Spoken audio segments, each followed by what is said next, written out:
Makanya Abah umroh ke Eropa. Umroh ke Madinah, ke Mekah, ke masjid, ke Madinah, ke masjid. Kenapa aliran sesat itu sangat mudah berkembang di Indonesia, teman-teman? Kalau kita memperhatikan realita beberapa puluh tahun terakhir, Indonesia termasuk negara yang sangat sering sekali muncul aliran-aliran yang menyimpang di dalam agama. Hampir setiap tahunnya selalu ada berita tentang kelompok yang mengaku mendapatkan wahyu baru, nabi baru, imam mahdi yang palsu, atau ajaran agama yang mencampur adukan Islam dengan keyakinan yang lain. Pertanyaannya di sini, teman-teman, kenapa fenomena ini sangat subur di Indonesia? Jawabannya tidak sederhana itu, teman-teman. Ada banyak faktor yang saling berkaitan, baik itu sejarah, budaya, pendidikan, kondisi sosial, bahkan cara masyarakat itu memahami agama itu sendiri. Mari kita bahas satu persatu secara mendalam. Yang pertama, Islam di Indonesia itu datang melalui proses akulturasi budaya. Salah satu sebab yang paling mendasar adalah cara Islam itu masuk ke Nusantara, teman-teman. Islam di Timur Tengah berkembang dalam masyarakat yang sebelumnya sudah mengenal tradisi tauhid dari para nabi sebelumnya. Sedangkan di Nusantara, Islam itu datang ke masyarakat yang sebelumnya itu sangat kuat dengan animisme dan dinamisme Hindu-Buddha dan kepercayaan mistik lokal. Kultus roh leluhur. Ketika Islam itu datang, teman-teman, proses dakwah sering dilakukan dengan pendekatan budaya agar mudah diterima oleh masyarakat. Ini berhasil dari sisi penyebarannya, tetapi meninggalkan satu dampak yang sangat besar, yaitu banyak unsur keyakinan yang lama tidak benar-benar hilang secara nyata, hanya berubah namanya saja. Akibatnya, kepercayaan mistik itu tetap hidup, kultus tokoh spiritual tetap kuat, keyakinan supranatural mudah sangat diterima. Ketika muncul seseorang yang mengaku wali, guru spiritual atau orang sakti, masyarakat tidak merasa aneh. Yang kedua, tradisi mistisme sangat kuat di dalam masyarakat. Indonesia memiliki budaya spiritual yang sangat kental, teman-teman. Contohnya percaya kepada energi gaib, ilmu kebatinan, wirid tertentu untuk kekuatan supranatural.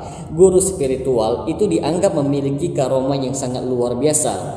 Masalahnya, mistisme tanpa ilmu agama yang kuat sangat mudah berubah menjadi sebuah penyimpangan. Banyak aliran sesat itu biasanya dimulai dari pengajian tertutup, zikir yang khusus, latihan spiritual yang rahasia, baiat kepada gurunya. Awalnya terlihat seperti tasawuf atau pengajian biasa, teman-teman.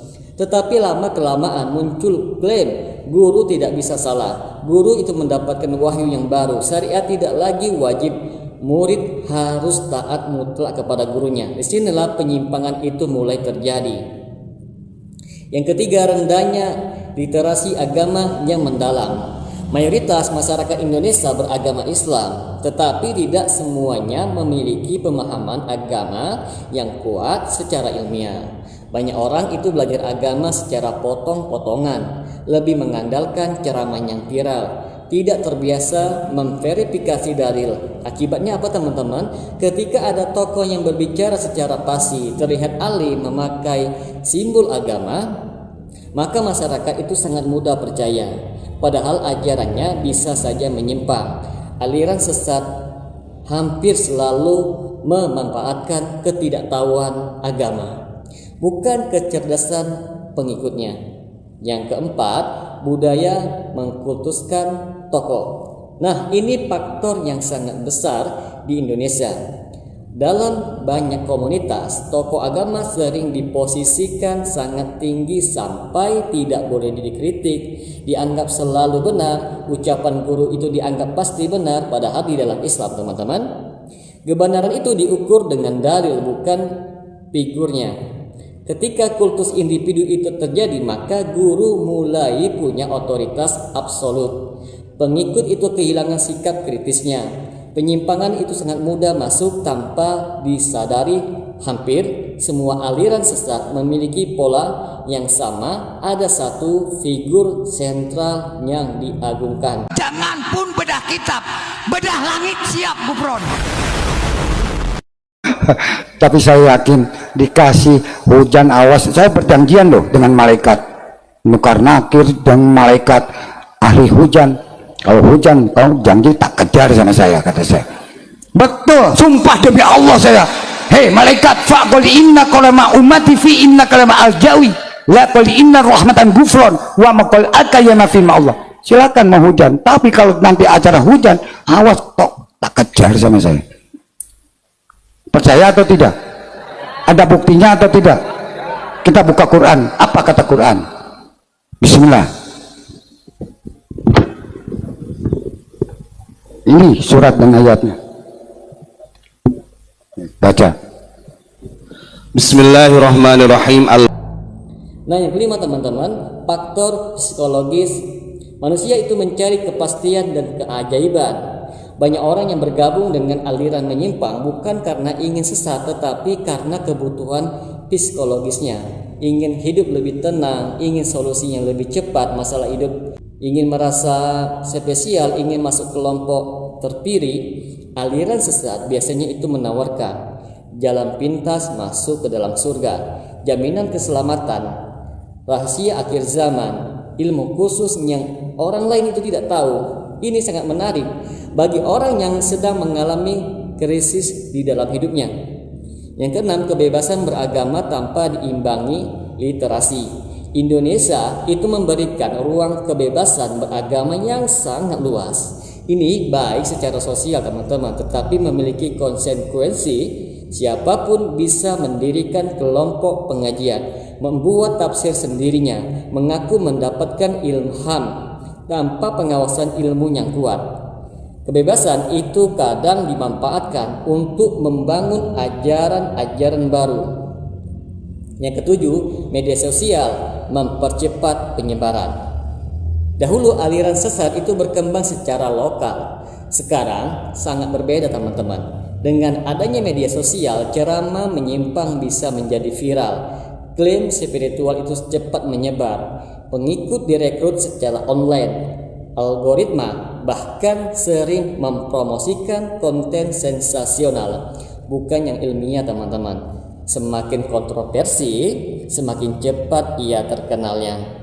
Yang kedelapan, pendekatan dakwah yang kadang kurang menyentuh kepada akar masalah. Sebagian dakwah itu hanya fokus kepada hukum halal, haram, ritual ibadah, tetapi kurang menjawab kegelisahan spiritual, pencarian makna hidup, pertanyaan eksistensial. Akhirnya teman-teman, sebagian orang itu mencari jawaban di kelompok alternatif yang menawarkan pengalaman spiritual secara emosional. Oh, nggak ngaji ini, celeng berarti Wahabi mereka. Wahabi mereka. Hajar siap aing. Nah, yang kesembilan teman-teman, lemahnya tradisi berpikir yang kritis. Di banyak masyarakat, mempertanyakan guru itu dianggap tidak sopan. Padahal di dalam tradisi keilmuan Islam klasik, murid itu boleh bertanya, ulama berdiskusi, pendapat diuji dalilnya. Ketika budaya kritis itu hilang, maka klaim apapun itu sangat mudah diterima. Yang ke-10 teman-teman, pola umum kemunculan aliran sesat. Jika kita perhatikan, hampir semua aliran yang menyimpang di Indonesia itu mengikuti pola yang sama teman-teman. Dimulai dari pengajian yang kecil, ada figur yang karismatik, ajaran dibuat eksklusif, pengikut dipisahkan dari masyarakat umum, klaim spiritual itu meningkat, syariat itu mulai diubah, guru menjadi pusat kebenaran. Pola ini berulang berkali-kali sepanjang sejarah. Maka dapat kita simpulkan di sini teman-teman bahwa aliran sesat berkembang luas di Indonesia bukan karena masyarakatnya yang lemah iman, tetapi karena kombinasi faktor warisan budaya mistik yang kuat, pemahaman agama yang belum mendalam, kultus terhadap tokoh, kebutuhan spiritual manusia, kebebasan tanpa literasi, pengaruh media sosial. Selama faktor-faktor ini masih ada teman-teman, maka potensi munculnya aliran sesat akan selalu ada. Solusi utamanya bukan sekedar pelarangan, tetapi pendidikan agama yang kuat, penguatan tauhid dan dasar akidah, membangun budaya ilmiah, mengajarkan masyarakat untuk mengukur kebenaran dengan dalil bukan dengan figur. Semoga dengan sedikit penjelasan ini dapat memberikan manfaat bagi teman-teman sekalian, dan apabila channel ini dapat memberikan manfaat bagi teman-teman sekalian, silakan like, subscribe, dan share. Semoga bermanfaat. Assalamualaikum warahmatullahi wabarakatuh.